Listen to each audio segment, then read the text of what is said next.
Hello, I'm Fast Lawyer. I'm with Oculus Rift Reviews, now with Windows Mixed Reality as well. Today we're going to review Neptune Flux VR. Neptune Flux is a game on the Steam store for the HTC Vive, Valve Index, and the Oculus Rift. However, I can confirm it works perfectly fine on Windows Mixed Reality. This game released on November 2016 by developer Zogside Games. This is a story-driven open-world adventure in a submarine. And you're basically exploring around your base area, finding different artifacts, different wreck sites, and it's pretty exciting at the start, although there are some negatives here to talk about. This is basically a walking simulator, and that's exactly how it plays, even though you're in an underwater sub. And definitely navigating the sub is kind of interesting at first, but it quickly bogs down because of some development issues. This game took me a little over 2 hours to complete, but if you know what you're doing, you can definitely complete this game in about 30 minutes. Overall, I did enjoy the experience, but there's also some negatives you need to know about before buying this game. I actually bought it, I think in 2017 if I'm not mistaken, and I bought it for $4. But this game has gone as low as $2. It normally retails for $7.99. But I'm definitely going to give it a buy on deep sale recommendations of $2 or less because of the issues this game has. So this game starts out fine, but after the introductory part of this game, you're kind of just thrown there. And there's two problems. The first problem is that it's too dark in certain areas, and you're in an underwater sub. You're trying to find where to go. You don't know where to go because you don't start off with anything marked until you find the sites that you're looking for, and it's just too dark in certain areas.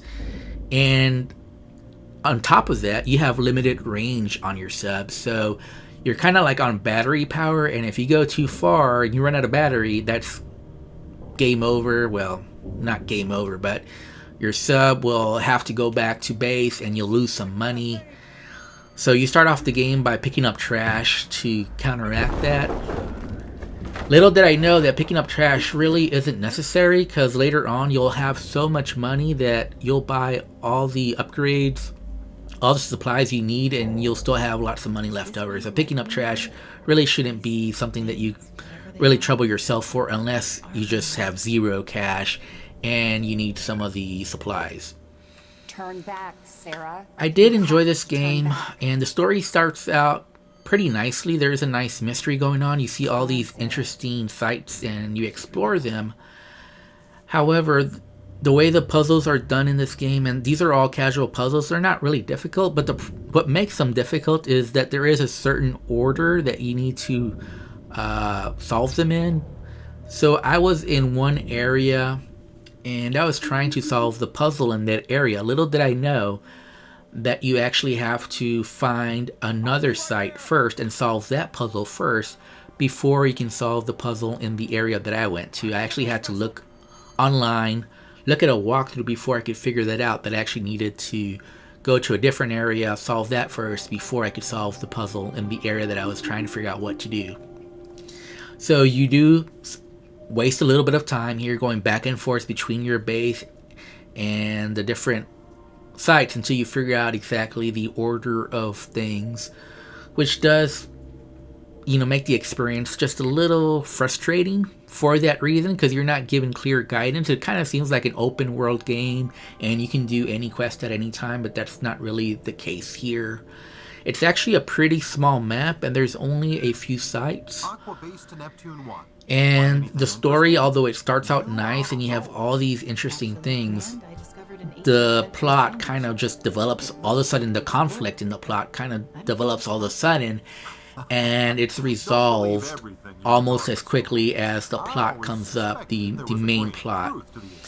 So I was really surprised by the abrupt ending, because just as soon as we had this big conflict, just a few moments later, it's totally resolved, and you're like, what? Overall, I did enjoy the game, but it's just a little rough around the edges. The visuals aren't the best. You can't use motion controllers. So for that reason, I'm going to give a buy on sale only recommendation, $2 or less. And I'm going to give this a sale price rating of 6 out of 10. I'm being super generous with my score of 6 out of 10. So yeah, I'm Fast Lawyer. I'm with Oculus Rift Reviews. If you like my review, don't forget to like, comment, subscribe. Have a wonderful day. Goodbye.